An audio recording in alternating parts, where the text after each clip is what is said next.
Wow, a Kabuliwala. His life must be so interesting, traveling to places and selling his wares. Gizmo Gadget, it's time to do your magic.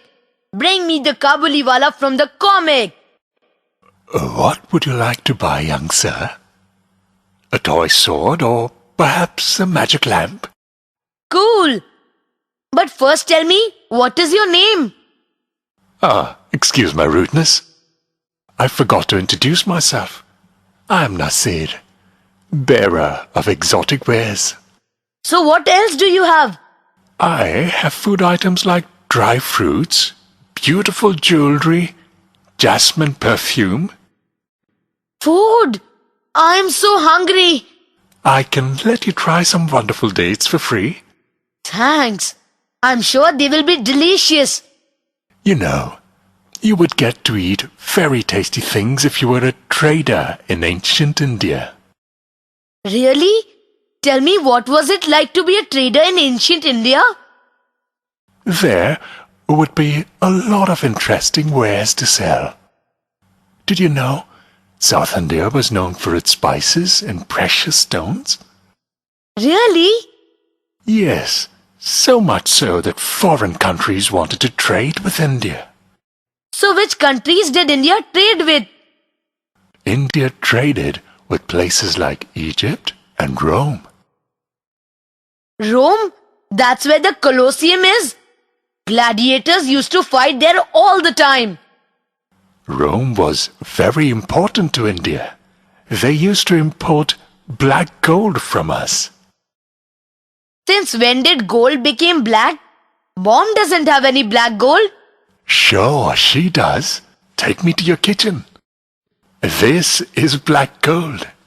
But this is pepper. The Romans considered pepper to be very valuable as precious metals. Therefore the name black gold. But how did India manage to trade with places that were so far away? There were no planes or trains then. Traders traveled either by land or sea. You mean they walked to Rome? No. They traveled in caravans. They used animals like horses to carry all their wares. That must have been tiring. It was also dangerous. There were no concrete roads or bridges, so they had to cross treacherous places like mountains and rivers.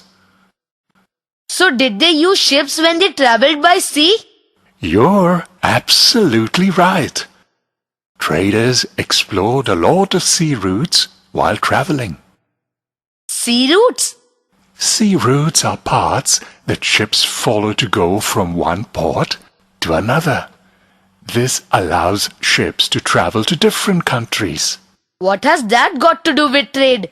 Because merchants came from other countries by ship, the ports became centers of trade. And so we could trade with the Romans.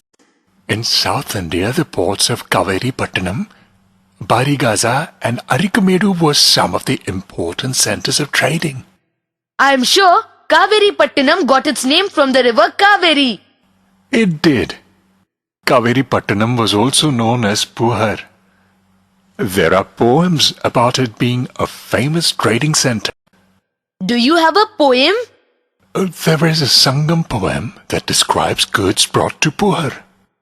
Swift prancing horses by sea in ships, bales of black pepper in carts, gems and gold born in the Himalayas, sandalwood born in the western hills.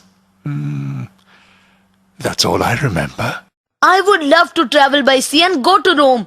I could meet the gladiators there. Who knows? Maybe I defeat some monsters during my voyage. The only monsters I ever met were greedy customers who refused to pay for any goods.